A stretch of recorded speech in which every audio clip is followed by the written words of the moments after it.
Welcome to the Questionable Behavior Podcast. This is your host, Edison. Please don't forget to follow us on Instagram at _QBPC. Also, give us 5 stars on iTunes. Subscribe to YouTube. Just Google us and you'll find us. We got a special guest from the DMV area out here today. We got Big Flocka in the building. Say what up. What's up, babe? Big Flock. First of all, how's New York treating you, bro? We got Corona over here. You still came out. Oh, man, it feel good out here. That's why we're keeping a distance a little bit just in case and shit. Nah, everything good, man. Good weather, good people. I love it out here. What do you got going on in New York this week? I'm doing basically mostly everything is media run, interviews, networking, all the important stuff. Is that? All right, before we got interrupted by a smoke alarm and shit, you were saying you got a media run out in New York. That's why you're here this week? Absolutely. Yeah. All right, so you basically, I was listening to your old albums and your new one now.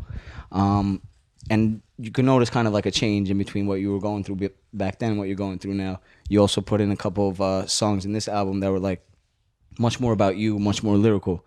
So tell me about that change as an artist from who you were before and after, because obviously there was a little gap there where you got incarcerated. So like at first I was using the music as a fun outlet.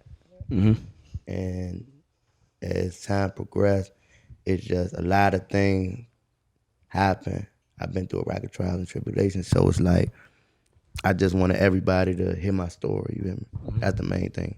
At first, it was just I'm just rapping, but now it's like I'm rapping my thoughts, my really inner thoughts, what's really going on now. You know what I'm saying? So, what were you going through during that time that made you kind of more, because you got to be at a certain comfortability level with yourself to be able to put that story out there and put it in writing and all that.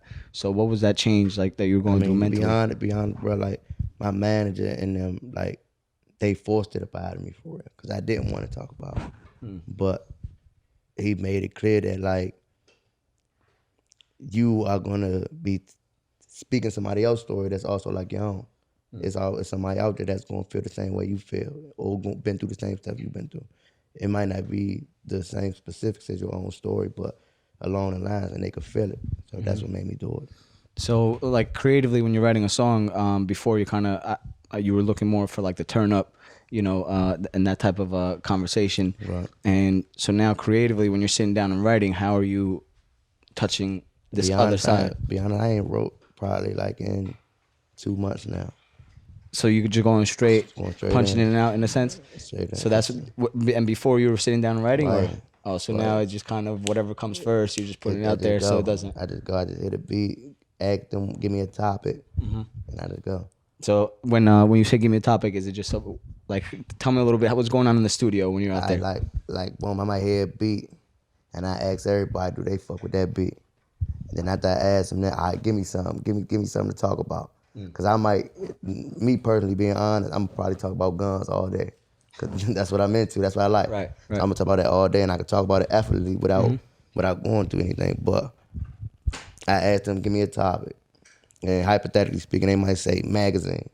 So that whole time I'm talking about a magazine some type of way. I'm dissecting it each type of way. You feel what I'm saying? Yeah. So that's how it is now. So now it's just kind of, so the whole creative, like what you were doing in the studio has changed. So now that's why the music's changing, everything. Yeah, but it ain't like I don't write no more. But it's just, since I've been in there now, I'm trying to get shit done. I'm trying to have 100 songs before a certain time period. It's like that. So I'm knocking them out. If I freestyle, I'm knocking them out. I'm knocking out 4 or 5 songs in a 2-hour studio session. You know what I'm saying? Right. So it's like, it's easy though, and they still good quality music though. It's not like I'm just saying anything, you know what I'm saying? So definitely you're making music a lot faster, putting songs together a lot faster. Yeah. So now, you know, every time an artist launches something, people listen to it one time and they're like, what's next? You know, so if you're trying to record 100 songs, how often are you trying to launch? How many songs you gonna put aside? What's the creative plan for that? Man, right now I got a lot of songs in the repertoire. I got a lot that I still got songs when I'm still talking about the halfway house, when I was in the halfway house. That still ain't even come out yet. So it's all about timing. It's all about what's going on, and I'm just trying to stay in the relevancy of everything. You know what I'm saying? Yeah. So the person that you used to be, I guess, before you went to jail, we'll get into a little bit more detail about that later, but you know, the stuff you were going through before that, and now this change that's come in the time that you lost. So, what would you have told your younger self while you were going through that? You know, through the period, through the first album. I guess your first album came out 2012 around that time. So, what would you tell that person up until now? What you learned and what you going through? What I tell them, no. A lot of times I just tell them no. Because I had too many people around me just telling me yeah or not telling me nothing at all. But they're not saying no, don't do that. They either egging me on to do it, they either not saying nothing, so I'm still going to do it. But I don't got nobody telling me like, nah, don't do it. Nobody kind of like checked you in a sense. Nah. So I'd be that person, be like, all right, hey bro, no, you good. You know what I'm saying? You don't need to do that. You good. I'd be that person. So, and how about like in a musical sense? You know, the way you were making music then, like creatively. How do you think you've grown? I think it's gonna be different now because now I actually get to travel. So now I get to see more stuff than what I'm usually saying. So I think the creativity is gonna be on a larger scale because now I get to talk about more stuff than what I see on my daily basis. You know what I'm saying? Right. I'm going to different states now. I get to see different stuff, see different women, buy different shit. I can do everything different now instead of what exactly I'm used to. So now it's gonna be way different. I think it'll be way better too at that. So now you're just saying in just the way that life has been around you, you're going out, you're exploring more stuff instead of kind of being in the area and in the streets and stuff like that. You're just not spending time there. Right. So in that sense, like, you talk about like, you know, kind of giving a positive image to the next generation. So what are you doing in that sense to try and make sure that people don't do that same mistake? Even though, you know, a younger person never really listens until they go through it sometimes. Right. But what are you doing in that sense? You just hit the nail on the head, really. Like, you can only tell somebody so much. You know what I'm saying? They're not going to listen until that bad thing come up. I could tell you, I could scream, don't go to jail till I'm blue in the face. And you be like, man, fuck that shit. I ain't been in jail yet. I'm young. It don't even matter. You're not even thinking. Yeah, I'm young. I was him. I was that person. Like, I'm young, man. I don't even give a fuck. Like, I don't care what you talk. I ain't been in jail yet. You know what I'm saying? You know what I'm saying? So once you realize that you're not with your family no more, people dying that you can't see, shit like that, you can be like, all right, like, I understand what bro was talking about. I understand that. You know what I'm saying? And that's pretty much it for real. So like, when you were going through that time when you know, you were getting arrested, you also, your daughter was 2 years old, and she unfortunately saw you kind of go into the car. So in that sense, what are you trying to do for yourself so that she doesn't go through that ever again? Oh, I'm staying positive. Like the main thing, I'm just not really in that same type of environment no more that I gotta do the negative shit I was doing. I'm not in that environment no more. It's either I'm in the house, or I'm in the studio, or I'm at a show, but it's nothing in between. I don't get to just parlay. I don't get to just go to the block and just cool out no more. I don't get to do that no more. So I'm gonna be out here as long as this going the way it's going. I'm always be here for it. She ain't gotta worry about me going nowhere no more at all. So when you were basically before that time, you had 3 years that you were away. And when you came out, you still had people waiting and anticipating a record out of you. Right. So tell me about that influence that you built up before that for people to still be waiting around 3 years later. To be honest, I don't even know how they did it. I don't know. Because there's been time I was in myself like, bro, they not going to fuck with me no more. I'm going to get too old for them, or I've been gone too long. There's people out there that got to run that probably doing the same shit I'm doing, but they not getting locked up though, so they got to run. It's like, I mean, many times I'm thinking like that, but it's amazing to see that they still fuck with me. It's amazing to see. So I can't really give you a straight answer because, to be honest, I don't know how I did it like that. People just like me. I don't know why though. It just kind of happened. So what was that like? Because I'm assuming when you're coming out, you're like, fuck, I got to start fresh from day one almost. So seeing people still around, still people anticipating something, almost kind of like putting pressure, like, hurry, when's that album? All right. What's that feeling like? I hate it though. Like, I hate that feeling. Like, cause I might drop 3 songs in a week, hypothetically speaking. Drop 3 songs. After them 3 songs, they like, damn, come on, damn, drop some more crank. It's like, God damn, like I just gave y'all this, I just gave y'all an album a month ago. Right. Like, God damn, like I do got a life. I am human. Yeah. But like Still got to that, perform. Still got to yeah, spend but like time that's the with the thing. Like advertising, everything. I think fans just think that rappers are inhuman. I think they don't have a regular life. They don't want to be a regular person. You know what I'm saying? That's what I think fans think. So, yeah, I hate that shit. I hate it. I mean, also, I guess with the streaming and the access that we have to music nowadays, it's like, it's so easy to just go and hit play and whatever. You're not listening to stuff on repeat like you used to. Because back in the day, bro, if I'm spending money on a CD, I'm listening to that over and over and over. I'm gonna get my money's worth for the plays, So now it's just you click, all right, next. You got the hit and the then shuffle. You got so many rappers out here now, so it's like there's so many rappers that sound the same. Right. So it's just like you listening to a different song. They all sound the same, but it seems like you listening to a new song. You might not have a favorite rap, but you might got a favorite sound. So that favorite sound that you listen to, you might got 5 people that sound exactly the same. So by them keep producing music, it's like it's never gonna get tired to them because they got that sound that they want to hear. That's the sound they like, and just keeps playing over and over. Right. I never even thought about that way, to be honest, because if you like that style and the way that title and Spotify works, it just goes to the next artist, and you learn about new artists because it's the same type of feeling, same type of vibe. If you're pumped up or crying or whatever, the lo-fi stuff. So tell me, also like right before your last album that came out before you went to jail was 21 Savage was featured on it. So at that point, where you think your career is kind of like when you drop that album, your career is almost, about to take that next step? I can't really say. I was locked up when it dropped. So, oh, really? Yeah, I was locked up when the Great Depression dropped. So, and around that time, 21 was, I ain't gonna say he was coming up, but he wanted the status he had now though. Yeah. You know what I'm saying? He was I think at that time he was already on was it the freshman? I don't even think he made it there yet. Did he make the freshman class yet? He did. Huh? He did around that year, right? I think so. That's how we remember it. Yeah, probably did. See, I don't know though, but that's what I'm saying. Like I want to say he was up and coming though. It wasn't like that. He was starting to stardom though. Right. You know what I'm saying? So it's like, but I didn't really look at it like that. I just looked at it like, I just a hit song, right? I like the song. Right. Put on the tape. You know what I'm saying? That's how I looked at it. It wasn't like anything, but just in general with your career, I mean, even at that time you said, I know my mom was sick of me, one of your songs. So were you kind of like, did you already know in a sense that what you were doing was going to catch up to you? I don't know. See, like, that's just scary because it's like if you listen to even song that won on that tape, it's like I already was known was about to happen.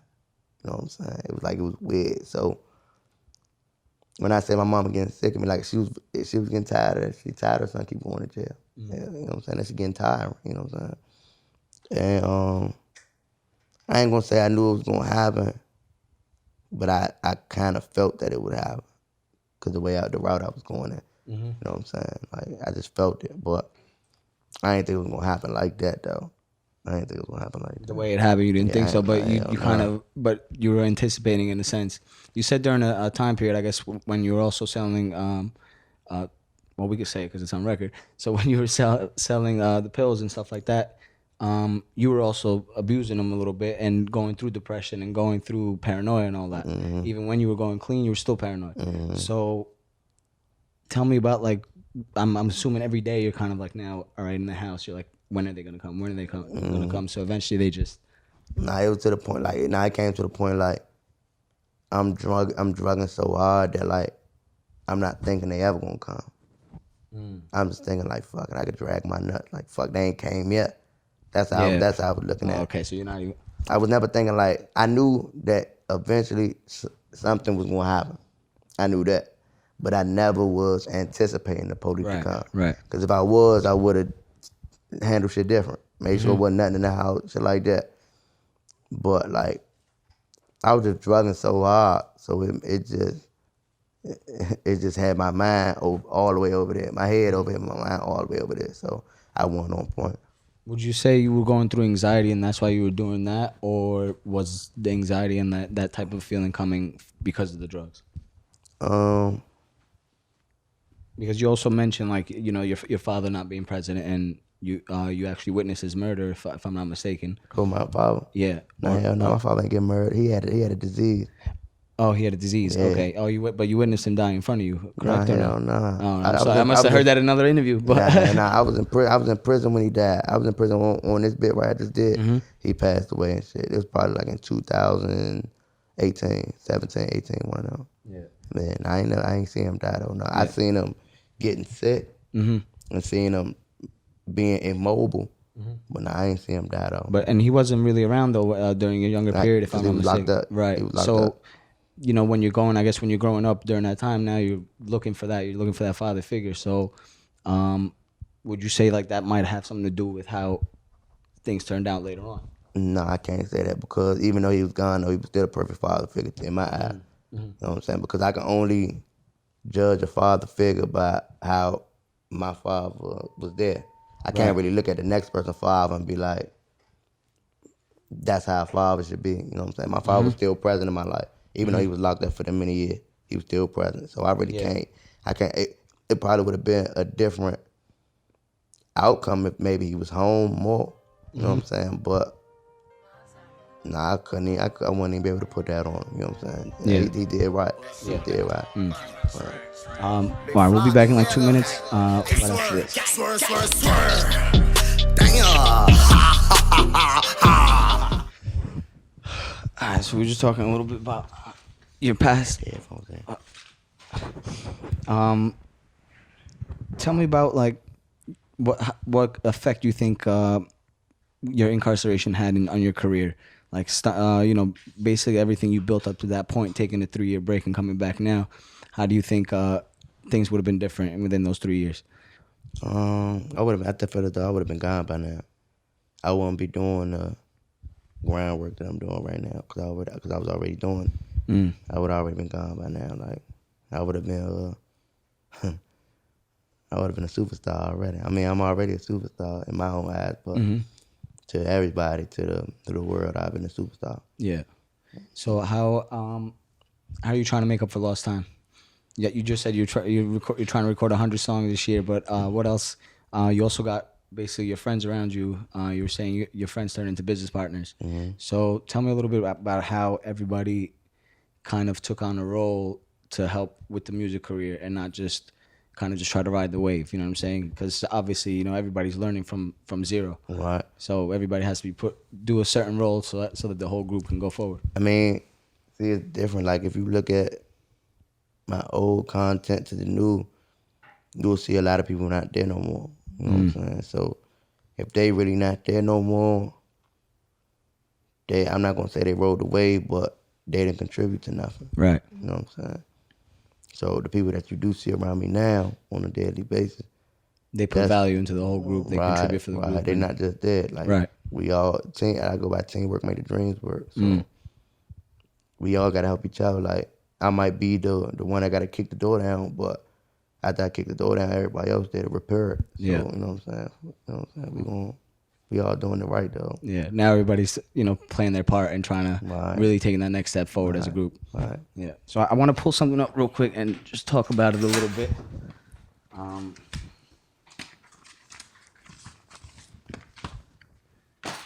This is a letter that you wrote when you were in jail. Right. All right. It was basically like a note to the next generation and to yourself, and kind of you're putting yourself all out there. Right. So tell me a little bit about what you were going through at that moment and how you were trying to like impact the next generation with the letter. I mean, if I'm being perfectly honest, my first thought wasn't to impact the next generation. If I'm being honest. Yeah. So My first thought was to come home. That was the main thing. I just wanted to come home. But then once I realized my impact, it made me look at what I wrote and how I wrote it. It made me look at it different. It's like, all right, damn, like I got a voice and they're actually listening. So then that made me feel like I could be that voice, a reason for them. But my initial thought of thinking was, I gotta get home. You know what I'm saying? And I ain't telling on no nigga to get home. I ain't doing nothing not to get home. But something like this is simple. And by me doing that, it's like it cut my time down short just by writing a letter. And it was times I didn't even want to write it. You know what I'm saying? Like, man, fuck this, I ain't writing it. Then I had to realize, like, come on, Flock, you gotta go home. You want to go home. You ain't trying to come home. You 30. So this is basically, in a sense, almost a letter to yourself. You were writing it to other people, but you're writing to yourself, kind of. Pretty much. Growing up, in a sense, right through this letter. So you mentioned a couple of things on here, as you saw. I'm already highlighted and everything. You wanted to have a huge get together for kids of all ages. The first thing that you got. So tell me about that, and did you do that when you first? Nah, hell not. Because when I first came home, I'm not thinking I'm gonna be in the halfway house. So when I first came home, I was in the halfway house for 5 months. Okay. I'm really just coming out the halfway house. Really, like last month. I just came out the halfway house last month. So it's like I'm just going back on your feet on your own. So just now. Yeah. I'm just this is my second play. Like I was just in Carolina last week, but like I'm finally just getting to move around. Right. And I'm not saying that I'm still not going to do that though. It's just you have to kind of get back on your feet and make sure you could bring that impact back. I got to. Absolutely. So just a couple of other things that you mentioned on here, especially like when you were a kid, how people, made you go grab a bag for them, bring it back, and how, that literally is putting you in danger for that next stop. So tell me about like that neighborhood and growing up and going through that. And when did you come to the realization that really like nobody's going to care for you if you're staying in the streets? To be honest, I've been through that though. Like that's something my mother been told me, my grandma been told me, my father been told me. Streets don't love you. But you only listen until. Nah, it's not even that I didn't listen. Like it's not like I didn't know. Like I knew, but it's like you gonna like what you like. You gonna love what you love. So if you like being in the street, it won't matter what nobody tell you. Right. At the end of the day, you're gonna do what you want to do. Right. So it was at that type of standpoint. Like my old head telling me to go grab this, that, and the third. It ain't bothering me because I'm young though. You know what I'm saying? I wanna impress my old head. You know what I'm saying? Right. So it didn't bother me until I got of a certain age. Like it got me fucked up. Like I ain't no runner. I ain't doing that. You know what I'm saying? It got to that point, but that ain't come till years later though. You know what I'm saying? So, like I don't know, but like I don't know. I just love to do what I do. Like that's what it was. Yeah. So now, would you say that you're mentally, at least, you're in a perfect place where you're gonna strive forward and reach that stardom that you said you would have if it wasn't for those 3 years? Absolutely. So this year, what are your plans? How many albums do you plan on launching? Are you going singles? What's the whole plan for this year? You just launched an album, I guess, at the end in December, and then a couple of singles after that. So when's the next bigger project? I would say like by summertime. Summertime. That's what I'm striving for. Summertime. I'll probably just drop singles until then, till summertime.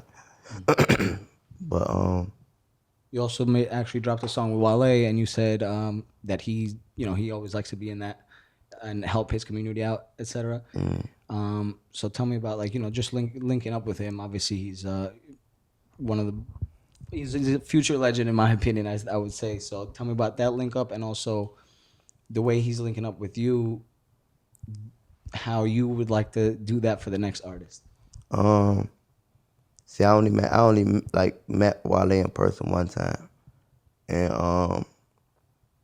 but he been reached out to me, been wanting to help me out and stuff like that. But I only met him one time at his concert, Wale and Friends. He brought me out and stuff like that. And I think he's a good dude. You know what I'm saying? I like him. I ain't got nothing bad to say about him, but I can't really get in detail because I don't know him. Right. You know what I'm saying? I don't know him, so I really can't give you that though. But like from that first experience that you got, I like him. Yeah, I like him. He's a cool dude, nice dude. You obviously made a nice song together, so that worked out perfectly. Yeah. And I like his music too, though. What artist would you be proud of if you got to work with them? Drake. Drake? Yeah, I like Drake. That's it? or are we anybody else on that same level? Mm, And which type of Drake are we talking about? Because you got Spanish Drake, you got reggae Drake, I you like got all. No homo. I like all Drakes A though. tape, B tape. You know what I'm saying? Nah, Which tape you trying to be on? Drake crank, bro. Like I like all his music. I ain't really heard a bad Drake song. I never really heard one. That's about it though. I'm out, man. Maybe Beyonce or something. I don't know. Yeah, all right, Jay-Z, watch out. Yeah, there goes that Rock Nation, bro.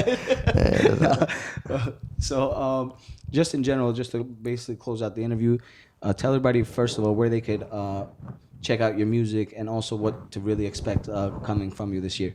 You can find all my music on Spotify, Apple Music, Tidal, Spinrilla, SoundCloud, on every platform. And what you could expect? I mean, you gotta expect the greatest. The greatest is real.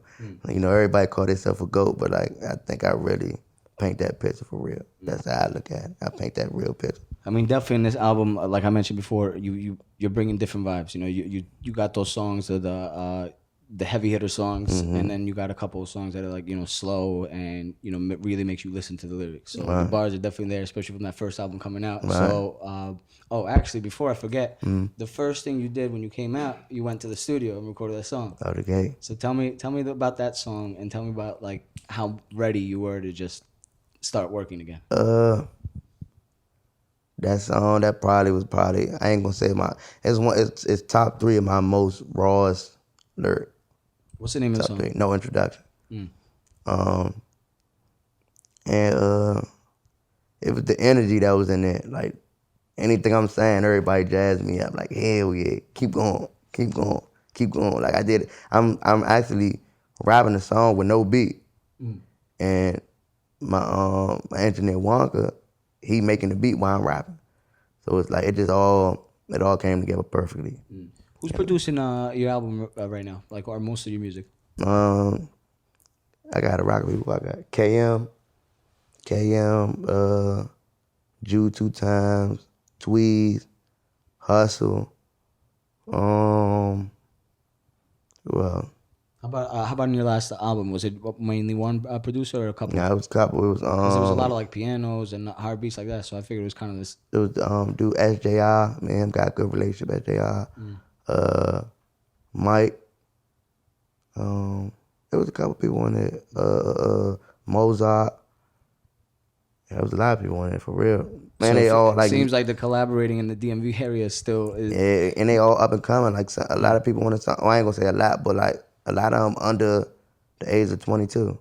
They all young. You know what I'm saying? They young. Yeah. Yeah, they destined for greatness. They destined for greatness. All right, so with that, make sure to check him out, Big Flocka, on Spotify, Tidal, and all platforms. Don't forget to subscribe to our YouTube. Yeah. And 5 stars on iTunes. And check out. Actually, you know what? Can we get like a sneak peek of the next single to launch on our episode? Huh. We're gonna put them right on the spot. Everybody's looking around, looking at each other. That A quick 30 to 45 seconds. Well, you got my phone. What you gonna play? Here we go, ladies and gentlemen. Another new unreleased track on the Questionable Behavior podcast. You already know where to check out new music, the best artists. We only work with people that work.